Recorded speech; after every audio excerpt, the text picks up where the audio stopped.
I sent a message to the agency that I was going to interpret for and said,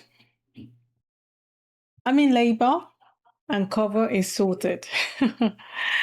So, yes, I was heavily pregnant. I was about, I don't know, it felt like 5, 6 days early. And I was co-working with a friend. It was a health and safety assignment because I remember the job and the colleague because we tend to co-work well together. And it's always been like so lovely to work with her. And we had to, you know how like with health and safety, they're showing you how to do CPR or whatever it's called, and like the different maneuvers, and you have to. And I was just sitting down, and she would like any job that required huddle or require like demonstration, she would go. She's like, no, that's okay. So yeah. I remember that one. And some of it I'll be like, I was like wobbling like a elephant. But yeah, so we did that thing. Like I felt like I was focused because there was nothing. I didn't have no, and I hadn't had like, you have like the false labor before the real thing. Braxton Hicks, I think is called. And we were doing the job and we're like flowing. And I was feeling some ways, but it wasn't kind of like, oh, okay, this is what like what's happening. And so that was a whole day booking. Or it was like a 10 to 3 time slot with a lunch in between. And then the next day was like a 30-minute slot for a general practitioner doctor's appointment that'll be like real quick. And it was very close to home. And that would have been my final one before I go and have this baby and then wait for the baby to come and then all those 9 yards and everything. So that was the plan. Like I was gonna do this one. And because it was a friend of mine, so I just knew that if anything happened, I could just leave or whatever it is. So I started doing light bookings towards the end of my pregnancy. And yeah, like it was just felt like a normal, it wasn't like I don't even know how to describe it because it just felt like a pure pain. It was very light. Like, and my colleague was like, are you okay? She kept checking and checking. I'm like, babe, I am fine. I am cool. And I guess my intention and everything was so on the job that I didn't feel it until we had finished, we've done the thing, and everyone's like, oh, good luck with everything. And it was like, yeah. Oh, and everyone kept saying, is this your last one? Like, no, I've got one more. And luckily for me, I carry high. So you couldn't even tell that I was like almost full term, or I was full term, like I was there. Whereas some people like carry out, I carry high. So even it's when I sit down, you can really see how big my belly was. When I'm standing, you couldn't really tell. And then it was time to go home, like send my goodbye to my friend and like, she wished me well and everything. Got into the car. I guess now my brain switched off. And it was just now, okay, let's just go home and like this one more booking and then we're done and then we can chill till this baby comes out, right? I was about to start this car. I just felt this like stabbing, like, ugh, like, oh my gosh. Luckily the car was in stationary. I just went for it. I was like, whoa, like, okay. Looking back, I think it's because maybe I was so focused that I didn't give myself room to feel.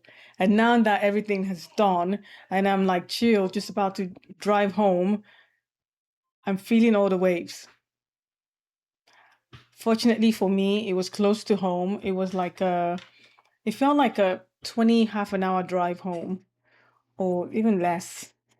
And I took my time and it was just kind of like, okay, we're almost home. We're getting home. Because the roads are tight. I couldn't park. There's nowhere safe to even park and say, okay, mate, come get me. And then we'll go like, or let me take a cab home.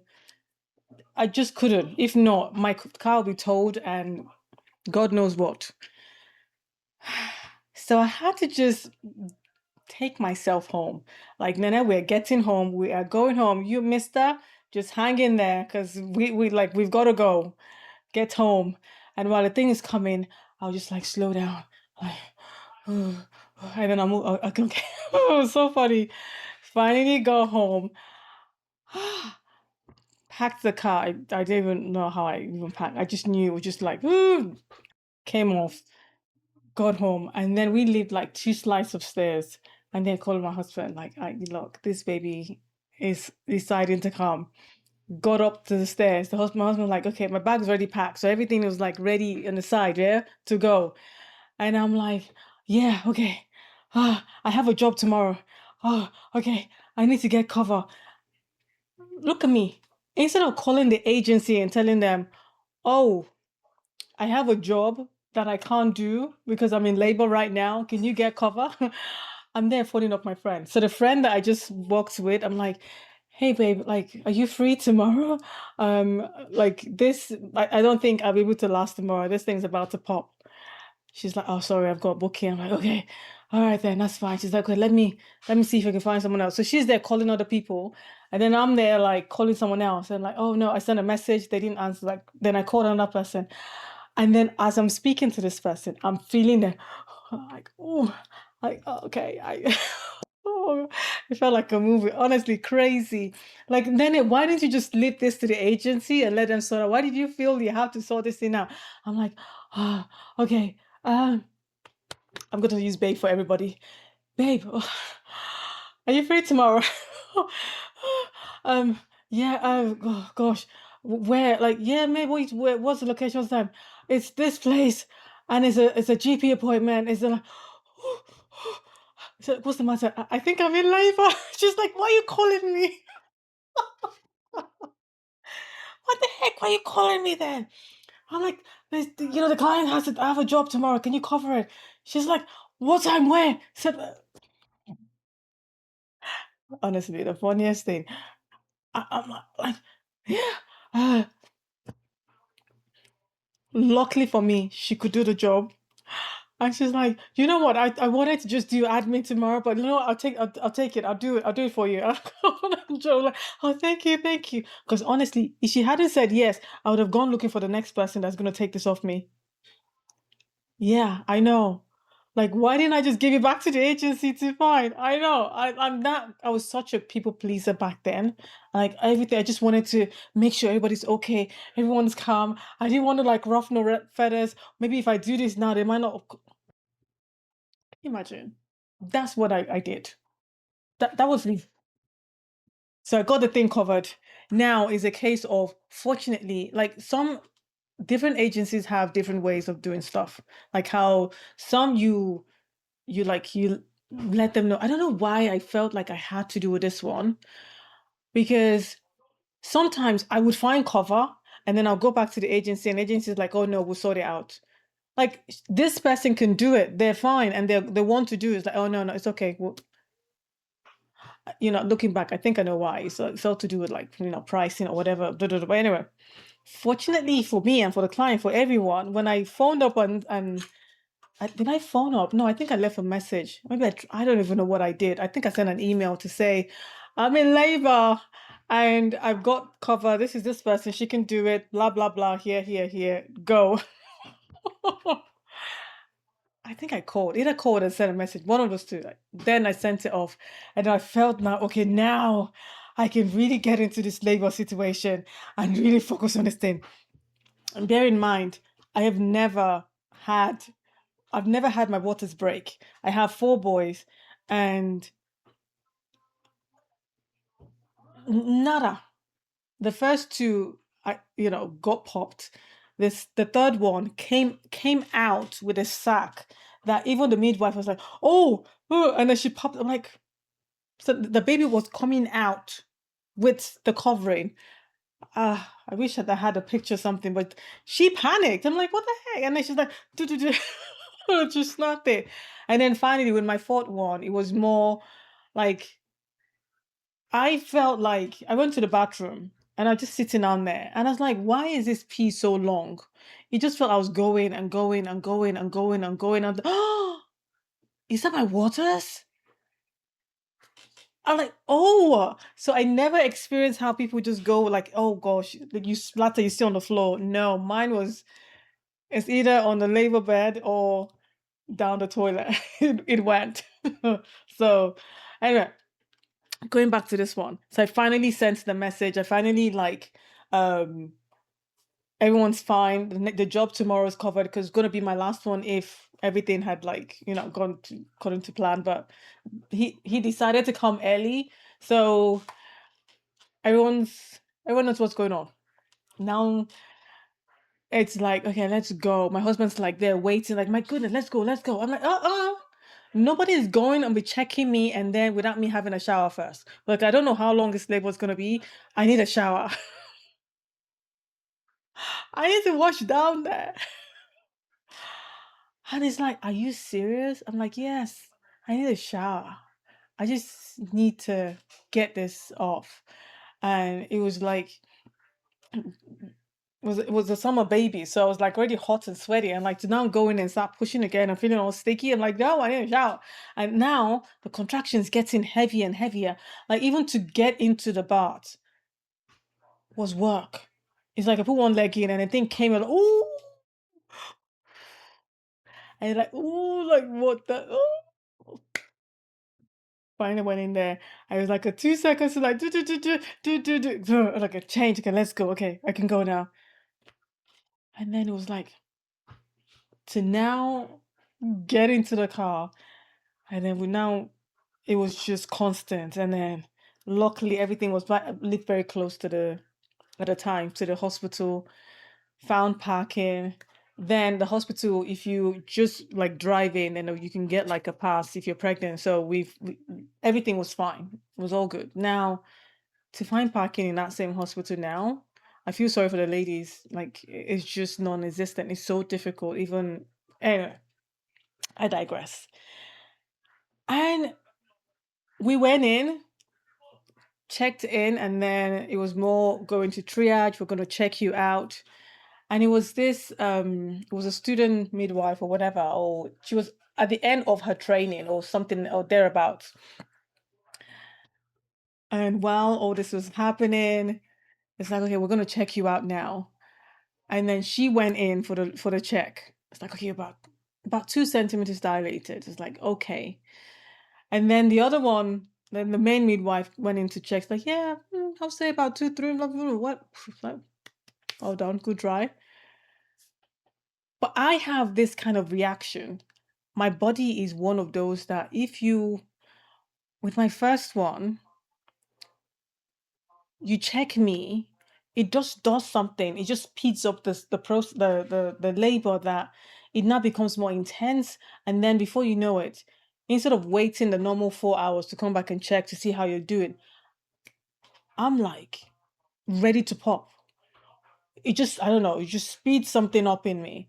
So I'm there like, okay, I just want everything. Okay, they wanted to like, okay, I didn't want the what do you call it, the epidural, all those things. I wanted like the gas and air, and it was it the injection or something, one of those things.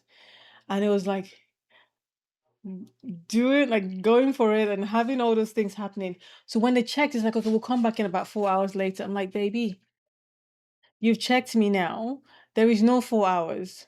My last one, I came into the hospital and within 2 hours I popped out. So don't do 4 hours, come earlier.